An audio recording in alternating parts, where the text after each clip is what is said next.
కీర్తిశేషులు గంటా శంకరయ్య 5వ వర్ధంతి సందర్భంగా బుధవారం గజ్వెల్లో అంబేద్కర్ విగ్రహం వద్ద అంబేద్కర్ సంఘం, ప్రజా సంఘాల ఆధ్వర్యంలో గంటా శంకరయ్య గారి చిత్రపటానికి పూలమాలలతో ఘన నివాళి అర్పించారు. ఈ సందర్భంగా వారు మాట్లాడుతూ గజ్వెల్లో అంబేద్కర్ సంఘం నెలకొల్పి ఆ సంఘం అధ్యక్షులుగా ఉండి అంబేద్కర్ సంఘం ఆధ్వర్యంలో గ్రామ గ్రామాన తిరుగుతూ దళితుల కోసం, సంక్షేమం కోసం అలుపెరగని పోరాటం చేసిన వ్యక్తి గంటా శంకరయ్య అని, వారి ఆశయాలను కొనసాగిస్తామని అన్నారు.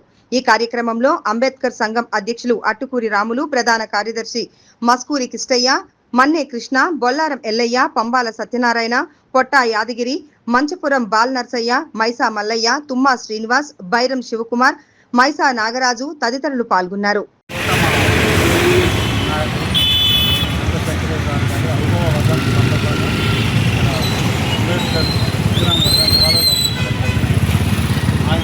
ఆశయ సాధన కోసం అందరం చేయాల్సిన అవసరం చేయాలని కూడా మనం చేస్తున్నాం. ఈరోజు గంటా శంకరయ్య గారి 5వ వర్ధంతి సందర్భంగా అందరం కలిసి ఇక్కడ ఆయన నివాళులు అర్పించడం జరిగింది. ఆయన సంఘాన్ని చేసిన సేవలు చాలా ఉన్నాయి.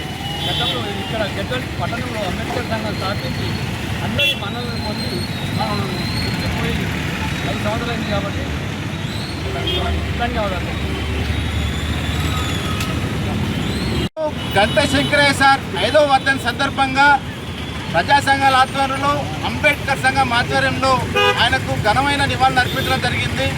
గజ్వెల్ నడిపొట్టున ఈరోజు గంటా శంకరయ్య సార్ అధ్యక్షతన, అదేవిధంగా అట్కూరు రాములన్న, మన్నె కృష్ణన్న, తర్వాత సత్యనారాయణ సార్, మన్నె కృష్ణన్న, సామన్న, కృష్ణన్న, మన అందరు కలిపి, ఎల్లన్న అందరు కలిపి ఇక్కడ గజ్వెల్లో అంబేద్కర్ సేవలు ఉండాలి, అంబేద్కర్ దేశ సేవతో చేసుకుంటారే మన గజ్వెల్ కూడా ఉండాలని చెప్పేసి ఊరు తిరుగుకుంటూ కూడా ఒక నిర్మాణం చేపట్టి ఇలా గజ్వెల్లో నడిపొట్టున ఒక అంబేద్కర్ విగ్రహం, అంబేద్కర్ భవనం నెలకొల్పి ఒక రక్షణలాగా, దళితులకు రక్షణలాగా ఉన్నటువంటి ఈ స్థాపన నెలకొల్పినటువంటి గంటా శంకరయ్య సార్ 5వ వర్ధంతి సందర్భంగా అంబేద్కర్ సంఘం తరఫున ఘనమైన నివాళులు అర్పించుకుంటూ ఆయన ఆశయ సాధన కొనసాగిస్తామని చెప్పేసి కూడా తెలియజేస్తున్నాం.